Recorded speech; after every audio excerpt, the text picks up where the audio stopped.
Alrighty, y'all. Another day, another video. And before I get into the topic of said video, first I want to talk about my book, Gods and Goddesses, Children of Ragnarøkkr. This is a mature dark fantasy focusing on the divine family, and specifically the godlings, are also known as the Children of Ragnarøkkr, as they grow up throughout the book to learn what it means to be a full-fledged deity. Now, meanwhile that happens, there is a wraith blood lurking in the darkest of corners, plotting and scheming to put potential harm onto life. This is a 596-page novel, and with it there are several illustrations, some of which are not safe for work. Again, it's not for kids, and if you want to check it out, I'll have the link down below in the description. And for the cost for paperback is $16. Now Kindle Unlimited is basically zero, or if you want to get on digital, it's $9.99. There is a sampler which covers the prologue to the second chapter, and I just, I hope that's enough to entice you guys to look into it. And hey, I'll be eternally grateful if you decide that, it's worth your while. So go ahead and please check it out.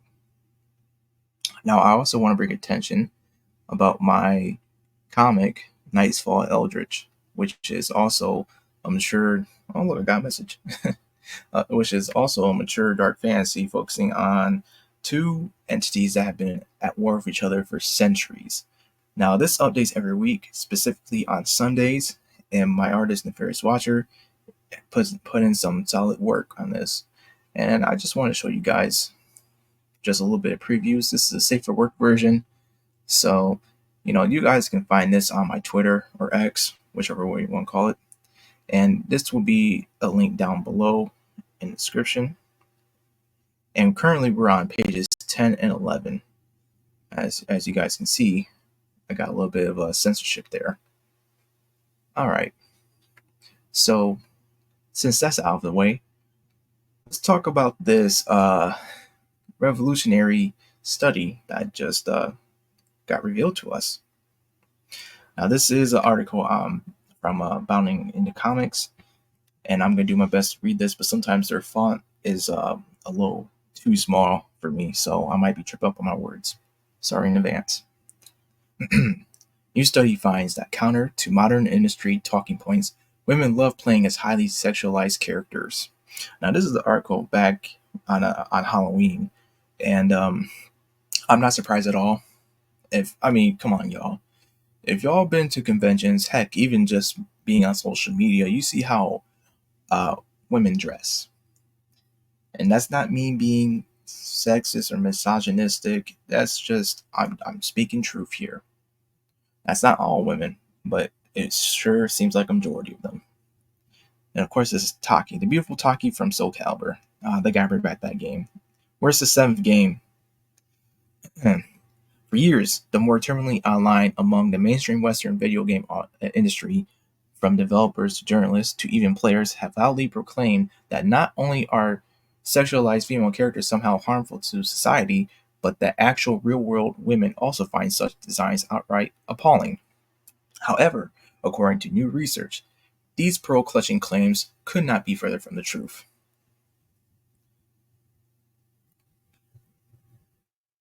Man, they like to put everything. Alright. Authored. Oops. Jeez, they really want to keep playing these ads on me. Guys. Alright. Authored by Ohio State University Assistant Communications Professor Teresa Lynch, with help from OSU PhD students Annie Dooley and Matthew R. Exelven, titled Examining How Sex Appeal Cues and Strength Cues Influence Impressions of Female Video Game Characters.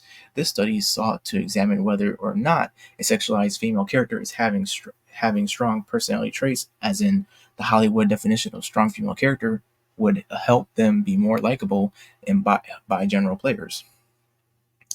I think it's important to understand how gender socialization and prejudice like sexism inform video game development and player experiences, said Lynch to SciPost.org's Eric Dolan. I gotta say, they got some really good looking characters. Sexism pervades gaming,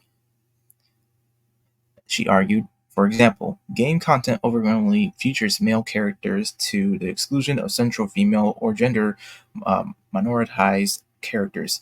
Games that do feature female or gender minoritized character, I think I'm pronouncing that right, minoritized characters often unfavorably stereotype and objectify these groups. In online gaming experiences, men and boys target women, girls, and gender minoritized individuals with sexist and harassing communication. I want to know more about why, when, and how these kinds of outcomes happen, Lynch added. At the same time, many women and girls and people who identify outside of the binary enjoy gaming a great deal. I count myself among them, understanding why these people enjoy games in spite of or even because of the challenges sexism presents in gaming is fascinating to me. This study is one part of answering those big questions. To this end, Lynch and her team proceeded to create, as recapped by Dolan, 4 distinct types of female characters using Bandai Namco's Soul Calibur 6. Each character used was customized to represent one of 4 combinations of sexualization and strength: high sexualization with high strength, high sexualization with low strength, low sexualization with high strength, and low sexualization with low strength. Characters designed with high sexualization and features associated with previous research on sexualized portrayals, larger breasts, lower waist to hip ratios, and revealing clothing, further explain of their methodology. Characters with low sexualization cues, on the other hand, displayed more modest proportions and less revealing attire. Strength cues were also manipulated, where high strength characters were larger, more muscular, and carried bigger weapons. In contrast, low strength characters had smaller physiques and less imposing weaponry. Using these characters, or CAC, the team ran 2 separate experiments. In the first, 239 undergraduate students, all of them between the ages of 18 to 51, and a majority being women, were shown brief gameplay clips of each respective CAC, engaging in a fight, and afterwards asked to rate them across several dimensions such as perceived sexualization, if the character's attire seemed revealing, strength, their perceived physical power, femininity, alignment with traditional feminine traits, and likability, how much participants would enjoy playing as the characters, as well as note whether or not they would be interested in actually playing as said CAC in a game. As a result, Lynch's team found that while supposed strength cues, when added to a sexualized character, did little to overwrite said character's sexy perception, at the end of the day, on the other hand, characters with high sexualization were viewed as more traditionally feminine, yet they were also less liked, particularly by female participants. Strength cues, by contrast, did not independently influence likability, they further noted, suggesting that the perception of likability may be more influenced by sexualization cues than by physical strength. But in throwing a wrench into their assumed outcomes, the team also discovered that when given the choice, it was actually female players who more often preferred characters with high femininity traits, typically associated with higher sexualization cues, while men more often picked characters that were strong yet less sexualized. I'm sorry, I'm kind of laughing. I'm laughing at this because I thought this would be common sense. Oh, man. Unfortunately, rather than view this result as a positive, as in the discussion of over-sexualized characters is all but not existent, let's move on to a new topic. Lynch instead felt that they instead showed just how ingrained social beauty standards were in the minds of younger women. I wasn't surprised by the fact that participants in our studies liked the sexualized female characters, Lynch told Dolan. I think, especially among younger generations who have grown up with social media and intuitively and understand how media perpetuate impossible beauty standards, there is increasing scrutiny and critique around sexual objectification. That said, I was surprised to see that in our first study, women still selected the most sexualized character when asked which character they would choose to play. She continued, "It's important to remember that this character was also rated as the most feminine, so it's possible that women were just selecting the character they most identified with. However, this finding highlight why, this finding highlight why this research is so important," Lynch continued. "If women are conflating sexual appeal with femininity, they can be disassociate those they can then they can disassociate those two concepts." I'm sorry, guys. I hate this font. This font is so small to me. And if entertainment media like video games continue to portray female characters by emphasizing sex appeal, how does that shape expectations of women and women's value in society? Oh, we got some Guilty Gear? No, no, no. This is Capcom. Okay, kind of look like Guilty Gear a little bit to me. With these findings in hand, Lynch's team conducted a second experiment, this time asking 430 undergraduate students across the same demographics to offer their thoughts on the four CACs after playing a match with each of them, rather than just watching clips of them in action. According to their responses, high strength characters were rated as more competent but also less warm personally. Further, female participants viewed high-strength characters as more competent compared to low-strength characters, while this difference was not significant among male participants. This last finding is particularly notable because it torpedoes the idea that men do not like strong female characters, instead showing that such qualities are not as important to male players as a given character's personality or playstyle. Putting a bow on her team's work, Lynch told Dolan that the main takeaway from the study was that playing video games positions people with a different orientation to the content on screen.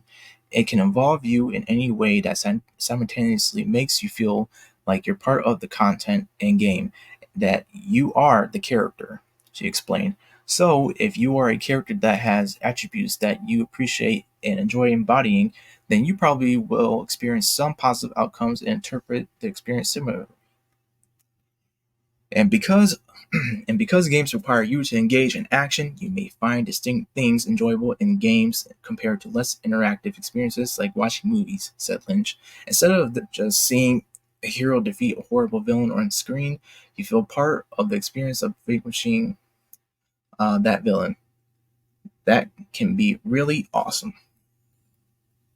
But if the character has attributes that aren't so great, maybe they are sexually objectified or portrayed as cute but helpless, then that stands to diminish you in the same way that the heroic portrayal elevated you, she further argued. Our findings suggest that people are paying more attention to the powerfulness of female characters who they can play as, whereas this factor wasn't so important when they were just watching the game video. Being able to translate those characteristics of the visual portrayal into actions the player was actually taking shape the experience. Of course, Arif and Tifa. One big point is that we know that other content elements such as backstory and narrative can influence the way that people understand a character's portrayal. She posited